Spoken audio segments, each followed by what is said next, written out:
नमस्कार, मैं हूं AK कश्यप। आज बात करेंगे 8वें वेतन आयोग से संदर्भित कुछ बातों को लेकर, जहां पे 50 लाख केंद्रीय कर्मचारी और 65 लाख पेंशनभोगी इंतजार में है कि केंद्र सरकार कब 8वें वेतन आयोग का लाभ दे।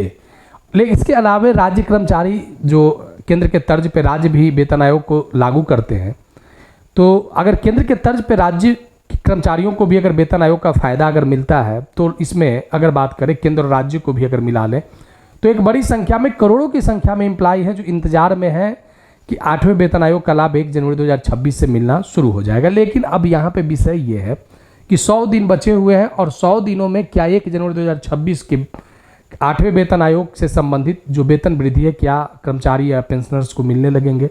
यह एक बड़ा दिलचस्प यहाँ पे वाकया है, तो इस विषय को समझेंगे। लेकिन अगर नए जुड़े हैं तो चैनल को जरूर सब्सक्राइब करके बेल आइकन को दबा दीजिएगा। वीडियो अच्छा लगेगा तो लाइक शेयर जरूर कीजिएगा। अगर कोई सुझाव होगा तो कमेंट में लिखिएगा।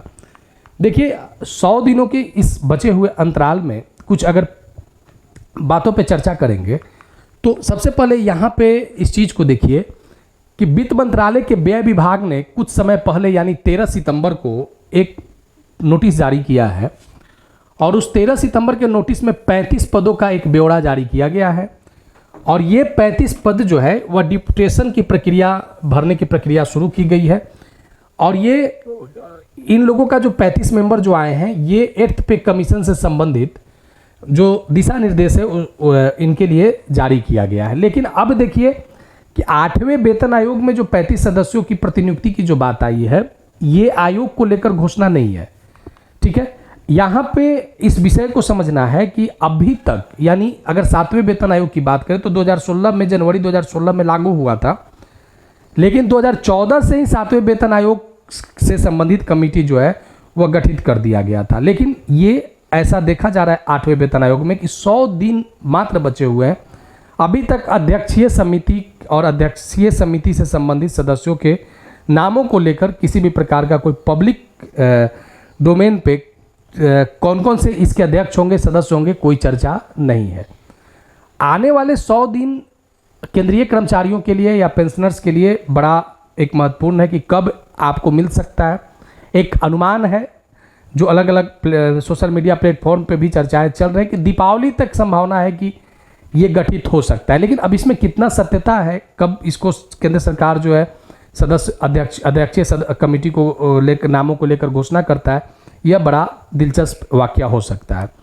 अब देखिए, यहाँ पे एक टर्म ऑफ रेफरेंस की जो बातें किया गया है, 8वें वेतन आयोग की जब घोषणा किया गया था, दिल्ली विधानसभा का चुनाव चल रहा था और उस समय 8वें वेतन आयोग की घोषणा किया गया था। और उस 8वें वेतन आयोग की घोषणा का होते ही एक लेटर रिलीज किया गया था JCM स्टाफ साइड के जो हेड है to Gopal Mishra, secretary staff side JCM को, और लेटर को रिलीज किया था डिप्टी सेक्रेटरी JCA के द्वारा। ये लेटर का इंपॉर्टेंस इसलिए हम चर्चा कर रहे हैं कि 23 जनवरी 2025 के इस लेटर में टर्म ऑफ रेफरेंस का चर्चा किया गया था। टर्म ऑफ रेफरेंस का चर्चा किया गया था। ये term of reference of the 8th CPC are now to be finalised. अब यहाँ पे इसमें इस बात का चर्चा किया गया था कि it is there for requested that suggestion of the staff side in the regard में please be send to the under sign at the year list. यानी 8वें वेतन आयोग को लेकर staff side, JCM staff side से टर्म ऑफ रेफरेंस मांगे गए हैं। ये बातें हैं जनवरी 2025 का, और यहाँ पे जनवरी 2025 के बाद टर्म ऑफ रेफरेंस से संबंधित यहाँ पे जो शिवगोपाल मिश्रा हैं, इन्होंने 8/6/2025 को इन्होंने सेक्रेटरी मिनिस्ट्री फाइनेंस को एक लेटर प्रेस किया था, और वह लेटर 18/6/2025 को था, जिसमें इन्होंने लिखा था कि request for circulation of TOR of the 8th central पे कमीशन CPC। इसमें जो JCM स्टाफ साइड के जो सेक्रेटरी हैं, उन्होंने इस लेटर में 8th पे कमीशन के CPC से संदर्भित बातों को लेकर चर्चा किया था। और 8th CPC में जो टर्म ऑफ रेफरेंस है, उसमें कुछ महत्वपूर्ण बातों को इसमें शामिल करने की बात किया गया है। अब ये देखना है कि आने वाले समय में ये जो आप अब ये देखना है कि आने वाले समय में 8th CPC को लेकर जो प्रस्ताव दिए गए हैं, जिसको सर्कुलेट करने की बात चल रही है टर्म ऑफ रेफरेंस में, ये कितना लागू हो पाता है। अब यहाँ पे एक विषय ये है कि जो 35 सदस्यों की अपॉइंटमेंट हुआ है, इसके बाद 8th पे कमीशन जो है ये काफ़ी चर्चा में आया है, जो आप स्क्रीन पे देख सकते हैं। ये 35 मेंबर यहाँ पे अपॉइंट किए गए हैं। अब यहाँ ये चर्चा चल रहा है कि 8वें वेतन आयोग में वृद्धि की क्या संभावना है, क्या यहाँ पे कौन कौन सी ऐसी बातें हैं जो वेतन आयोग को लेकर, वृद्धि को लेकर केंद्रीय कर्मचारियों को एक बेनिफिट मिल सकता है। अब यहाँ पे देखिए कि जो न्यूनतम वेतन 7वें वेतन आयोग में 18,000 रुपया जो था, अब यहाँ पे अगर 2.0 का फिटमेंट फैक्टर अगर आता है तो यहाँ पे जो कर्मचारी होंगे, उन वेतनभोगी होंगे, उनको 36,000 रुपया न्यूनतम वेतन में वृद्धि हो सकता है। अब अगर कहीं चर्चाएं हैं कि 1.9 का फिटमेंट फैक्टर लगेगा, 1.90 का फिटमेंट फैक्टर लगेगा। पिछले बार की अगर बात करें 7th पे कमीशन में, तो 2.57 का जो चर्चा आया था, 2.57 का जो फिटमेंट फैक्टर जो प्रभावी था ये एक स्केल पे, तो यहाँ पे 2.57 से एक अच्छी खासी वेतन वृद्धि देखने को मिला था।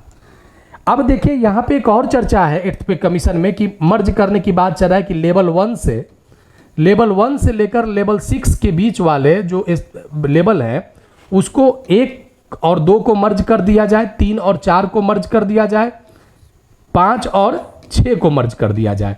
अब इससे जो है लेवल जो है वो आने वाले समय में संभावनाएं हैं कि 8th पे कमीशन में कम जाएंगे। अब विषय क्या है कि जो कर्मचारियों का जो डिमांड है कि कम से कम हम लोग का यानी जो न्यूनतम वेतन है उसमें एक अच्छी खासी वृद्धि होनी चाहिए न्यूनतम वेतन में। अब इसको लेकर जो एक फार्मूला है, एक्वायर्ड फार्मूला, अब वो लागू किया जाएगा।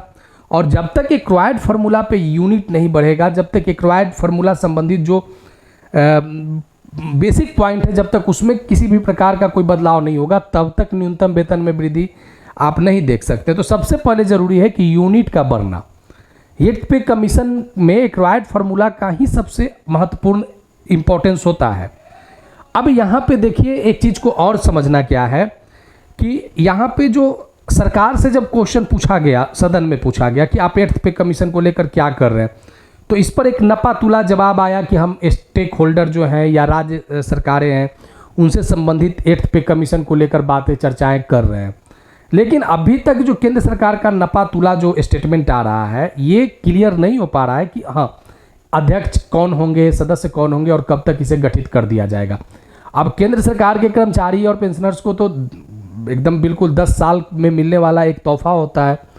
अब ये तोहफा कब मिल पाता है, जो एक अनुमान है कि दिवाली तक, 2025 की दिवाली तक घोषणा कर दिए जाएंगे, एक संभावनाएं है। अब ये संभावनाओं को कितना बल मिलता है आने वाले समय में, सरकार कब तक इसे लागू करती है अध्यक्षीय सिफारिश को लेकर। यहाँ पे अगर 8th पे कमीशन को लेकर जो बातें केंद्रीय कर्मचारियों को चाहिए, न्यूनतम वेतन वृद्धि और जो उनके संबंधित जो डेवलपमेंट से संबंधित जो उनके रिलेटेड बेनिफिट्स हैं वो कैसे मिल पाता है, उनके ग्रेच्युटी की सीमा कैसे विस्तार हो पाता है, ये रिलेटेड जो पॉइंट है वो काफ़ी ज़्यादा दिलचस्प होंगे। और 8th पे कमीशन से संबंधित 1 जनवरी 2026 से लागू होने वाला ये भारत सरकार इसे कब तक कमेटी को गठित करके इससे संबंधित सिफारिशों को लागू करके उसका बेनिफिट देती है, यह एक महत्वपूर्ण बातें हैं। तो 8वें वेतन आयोग से संबंधित जो फिटमेंट फैक्टर है, जो जिस पर लोगों की दिलचस्पी है, तो आज संदर्भित इस वीडियो में हमने जो बात किया है वह उन 35 जो अपॉइंट किए गए थे सदस्य, उनसे संबंधित बातें थे। अगर वीडियो अच्छा लगा है तो लाइक शेयर जरूर कीजिएगा। अगर नए जुड़े तो चैनल को सब्सक्राइब करके बेल आइकन को जरूर दबा दीजिएगा। मिलेंगे आगे फिर नेक्स्ट वीडियो नेक्स्ट टॉपिक में। धन्यवाद।